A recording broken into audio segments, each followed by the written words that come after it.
Shalom saudaraku, jumpa lagi dalam Suara Gembala. Saudaraku, kali ini kita akan belajar tentang satu topik, yaitu mengasihi Tuhan.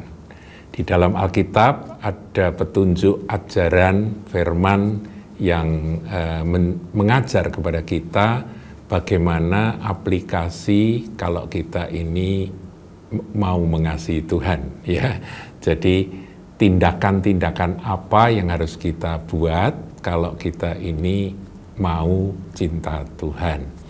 Nah, saudaraku, hubungan kita, umatnya, dengan Dia, Tuhan kita Yesus Kristus, itu adalah hubungan kasih, saudara. Jadi, bukan hubungan karena kepentingan, karena kebutuhan. Memang kita butuh, kita butuh Tuhan ya. Kalau tidak ada Tuhan kita mati ya. Bukan sekedar itu, tapi Tuhan ingin kita mengembangkan hubungan kita dengan Dia itu dalam sebuah hubungan kasih. Makanya gereja Tuhan juga diumpamakan sebagai mempelai wanita dan Tuhan Yesus adalah mempelai pria. Itu kan hubungan kasih, saudara. Nah, kita lihat ya, satu ayat yang cukup keras dan mengejutkan yang ditulis oleh Rasul Paulus di dalam 1 Korintus 16 ayatnya yang ke-22.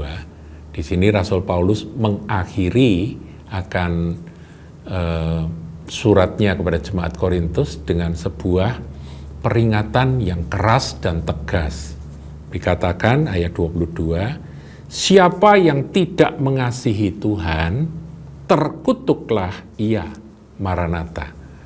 Jadi orang itu bisa menempatkan dirinya, orang Kristen, saudara, bisa menempatkan dirinya pada posisi kutuk.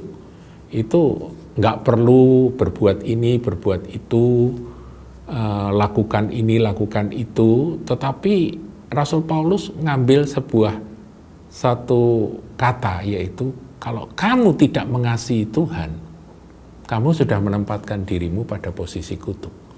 Jadi mengasihi Tuhan itu sebuah keniscayaan, saudaraku. Jadi mau tidak mau kita sebagai orang Kristen yang sudah menjadi milik Kristus, kita harus belajar mengasihi Dia.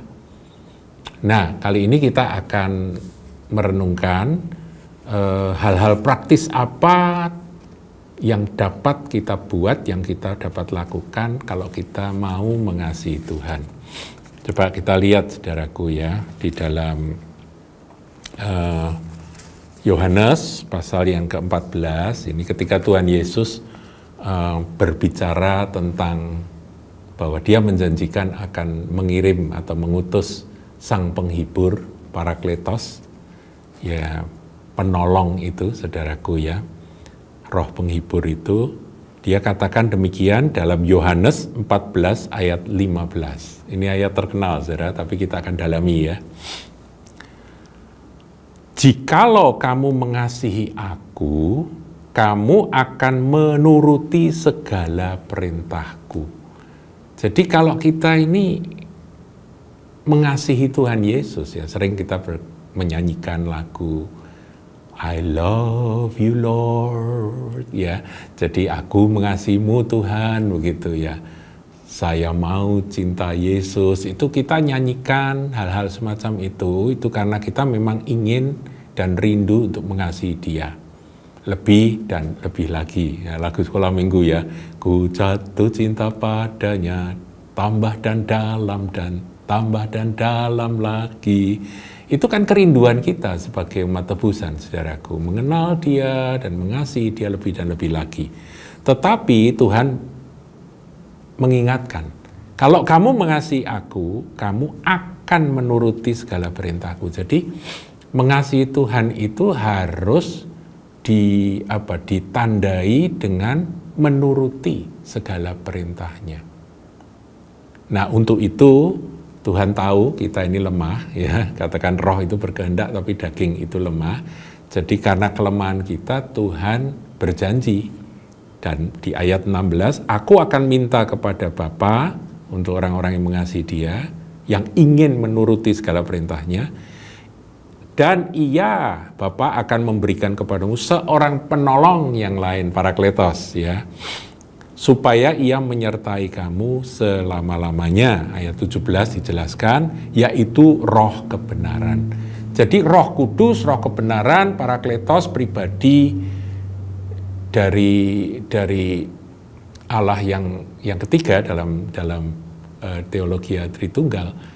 Dia memang diutus untuk menyertai kita, memampukan kita untuk menuruti segala perintahnya. Tanpa pertolongan Roh Kudus, kita meskipun punya kemauan, tapi kita akan gagal di dalam mengasihi Tuhan, dalam menuruti segala perintahnya. Jadi ini merupakan janji luar biasa. Tuhan katakan, jikalau kamu mengasihi aku, kamu akan menuruti segala perintahku. Tapi Tuhan tahu kita lemah, aku akan minta kepada Bapa dan ia akan memberikan kepadamu seorang penolong yang lain, yaitu Roh Kudus, roh kebenaran. Dia menyertai kita selama-lamanya. Terus, saudaraku, itu yang membawa kita nanti sampai selesai dengan tugas di bumi dan kita menyatu dengan Tuhan Yesus.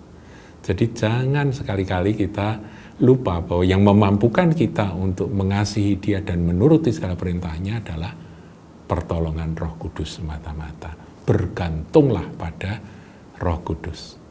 Nah, kemudian ayat 21 ini masih hal yang sama, tapi ini penegasan atau lebih ditegaskan lagi. Barang siapa memegang perintahku dan melakukannya. Jadi memegang itu bukan hanya sekedar tahu, ngerti, tapi juga melakukannya. Dialah yang mengasihi aku, dikatakan oleh Tuhan.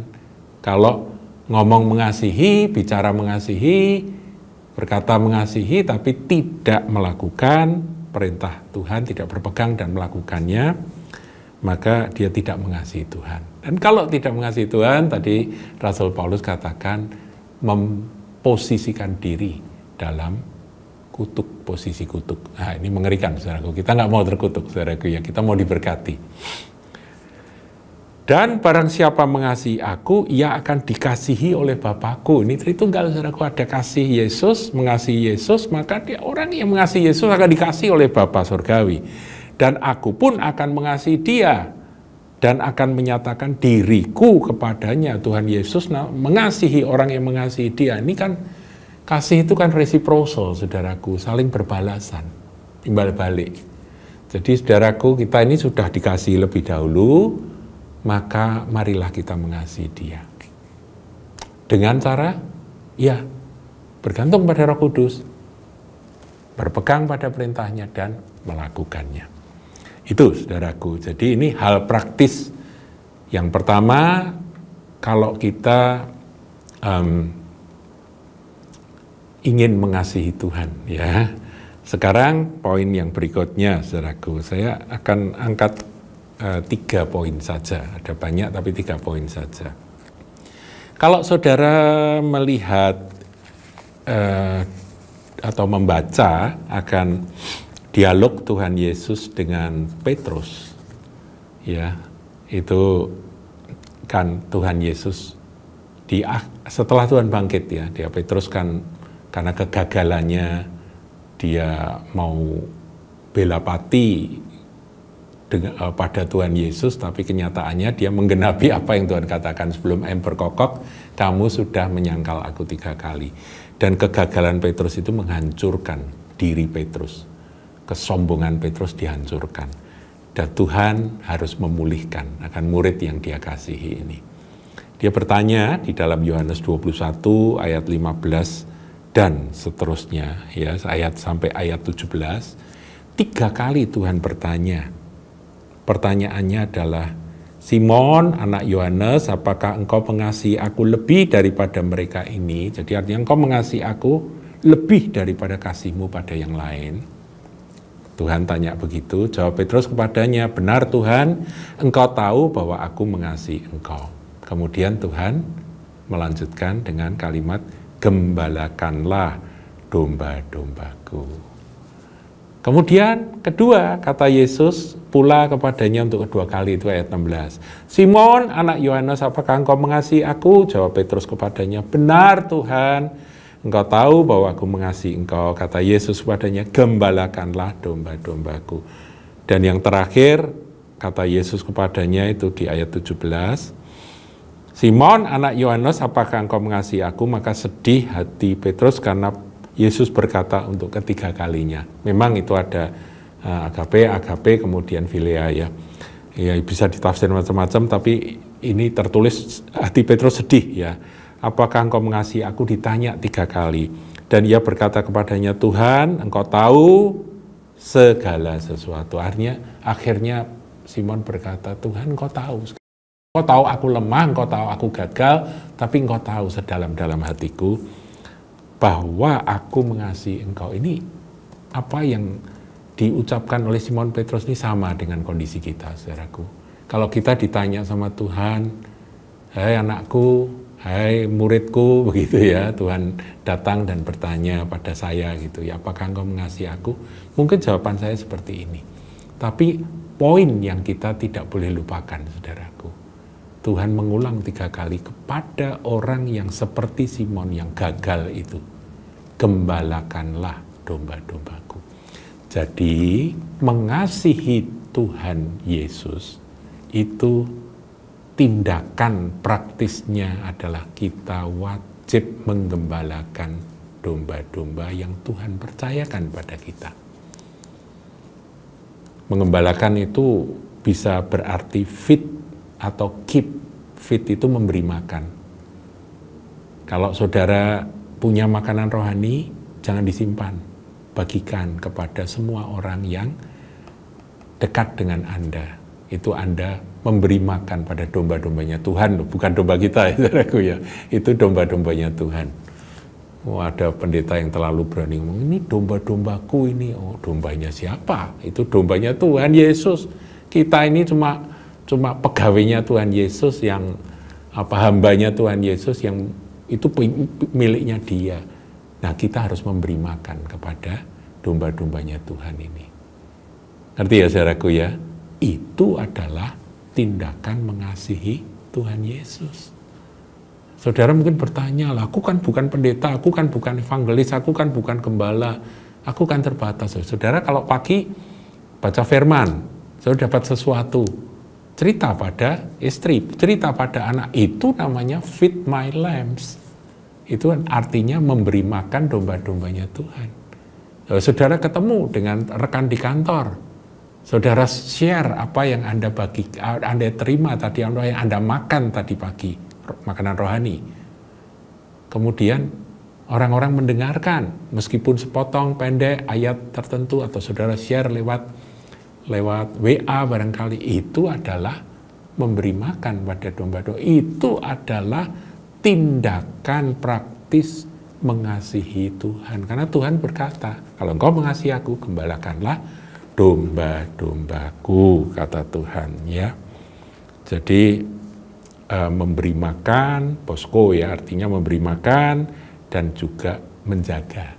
Jadi kalau ada yang mau melenceng, saudara juga harus mendoakan, saudara harus merawat, saudara harus mendekati, menghibur dan sebagainya. Siapapun saudaraku yang Tuhan taruh di hati Anda. Jadi kalau kita mengasihi Tuhan, tapi kita cuek dan tidak peduli dengan domba-dombanya Tuhan, perlu Anda dengar akan suara gembala hari ini, saudaraku, untuk kita boleh bertumbuh. Yang terakhir, Mazmur 97. Nah, ini praktis juga, saudaraku. Saya akan akhiri, karena saya tadi janji 3 ya. Mazmur 97 ayatnya yang ke-10.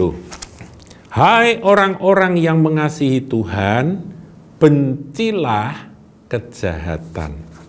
Dia yang memelihara nyawa orang-orang yang dikasihinya akan melepaskan mereka dari tangan orang-orang fasik. Saudaraku, kita tahu apa itu kejahatan, kita tahu apa itu perbuatan-perbuatan dosa. Mari kita bukan saja kita menjauhkan diri karena kita takut hukuman, tidak, tapi kita membenci apa yang dibenci oleh Tuhan. Apa yang Tuhan tidak suka, kita juga tidak suka. Itu artinya kita mengasihi Tuhan. Saya berharap renungan singkat ini memotivasi saudara untuk praktek mengasihi Tuhan. Haleluya, Tuhan Yesus memberkati.